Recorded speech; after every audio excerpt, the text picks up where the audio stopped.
Hello garden lovers! One of my favorite things is to watch a seedling pop out of the soil. That little hint of green emerging from the moist soil is so exciting. This little guy hasn't even barely popped up yet, just a little tiny hint of green. It's exciting because it's the start of a new season of growing hundreds of chilies and tomatoes, and we have pretty much perfected growing big, healthy chili and pepper plants. So if you're looking forward to growing jalapenos, Anaheim chilies, bell peppers, you name it in the pepper and chili family, then follow along, hit the subscribe button right now because we have so much to share on how to be successful in getting large pepper, chili, and tomato harvests. From how we start our seeds to the mix we use to keep our seedlings healthy. We will be sharing it all here. Plus, we will be sharing the varieties that we like to grow, some of our old favorites, and some new varieties that we're trying this year, like this Black Magic. It's a jalapeno pepper variety with lots of antioxidant properties. Today, we are getting more seedlings started. And we will be sharing our seed starting mix and the steps we go through to make sure that we get healthy, strong seedlings for transplanting. That last clip was filmed on January 17th, and the seedlings are doing great, although they are in need of some nutrients. And shortly after filming that last clip, I went on the Johnny Seeds website to buy some seeds, and they have an alert on there saying they are not selling to home gardeners at this time. I'm sure that is temporary, but man, that just reinforces what I've been feeling, which is save your seeds. Every home gardener should be saving as many seeds as possible in case they're not available at the seed stores. We save thousands and thousands of seeds from our largest harvests, but we do love to buy new varieties from seed companies like Johnny Seeds, Territorial Seeds, especially Baker Creek. So we will always buy seeds from the seed companies, especially exciting new varieties like this Chinese string eggplant. What a beautiful eggplant. Can't wait to try these guys out. And I did just order some seeds from Baker Creek, so they are still selling to home gardeners, thankfully. So again, I just encourage everyone to save as many seeds as possible. My mom recently had these big, delicious organic bells that she bought from the grocery store, saved the seeds, and now we're growing them this season.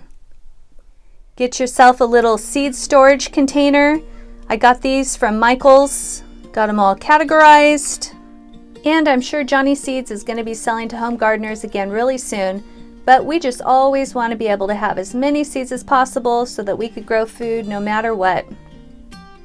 Okay, so in a minute I'm going to get some more seeds started in these little containers. As I mentioned, we grow hundreds of peppers and chilies every year, so this is just the start, and I'm going to share all the details with you. And then in the next video, we will be sharing the next steps, which is getting the little seedlings out of these small containers, getting them in their own individual container where they'll grow comfy in the greenhouse until they get transplanted outside.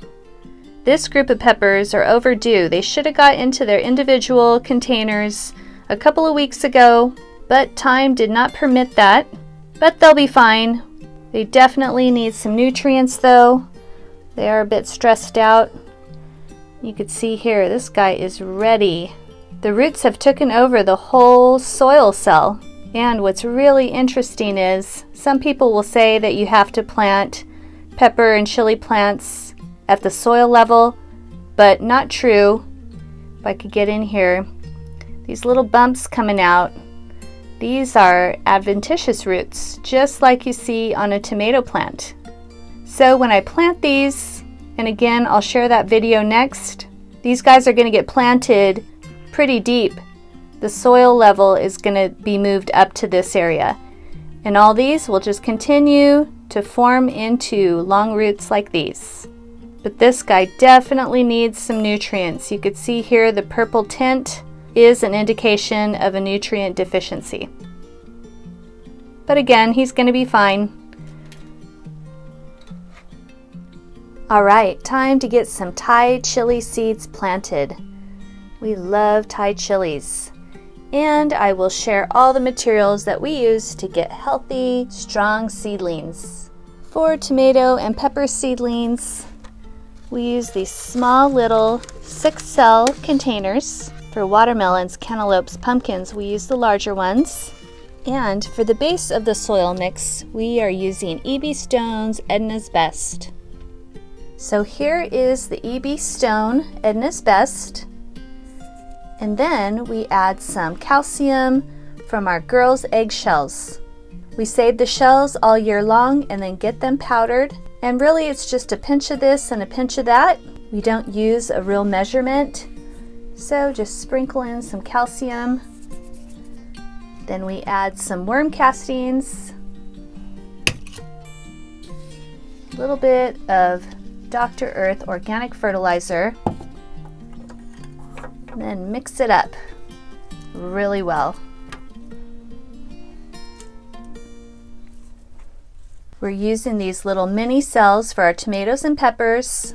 I know that you could find these at the Rustic Garden. And then we just get them filled up about 3/4 of the way, actually, probably even more. Make sure to pack it down really, really well, because in a few minutes, once I get the seed in, I'll be topping it off with this Jiffy mix. This is a nice, fine seed starting mix, but it can be quite pricey if you're filling up all of the cells with just the seed starting mix. This is a more cost-effective way for us. But the mix is excellent. It's nice and fine compared to the soil that has some chunks in it, and it could inhibit a seed from popping up. See, look at this guy. Nice wood chunk. So to make sure that there's no interference from the seed sprouting up, put the seed on top of the Edna's Best, and then just top it off with some Jiffy mix.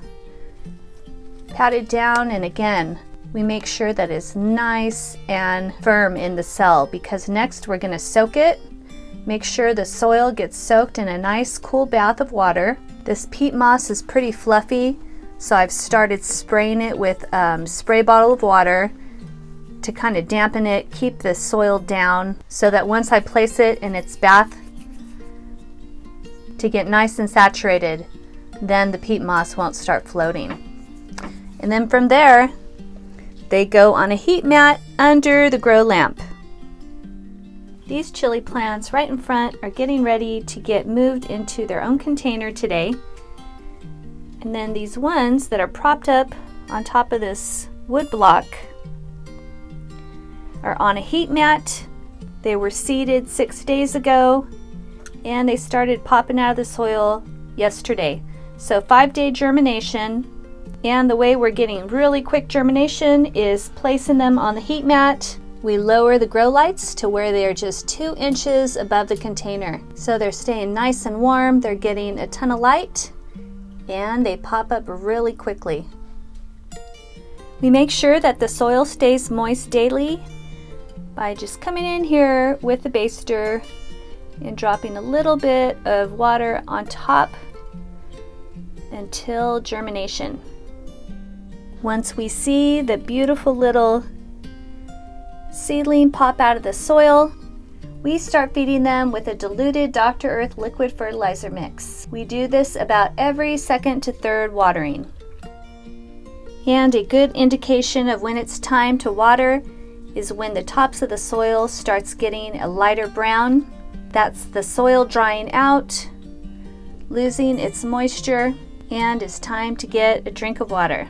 But that is after germination. Before germination, we keep the top of the soil very moist. And if you'd like a printable resource of all the steps that I just shared, I will link them in the description. All right, that's it for now. Remember, something doesn't come from nothing.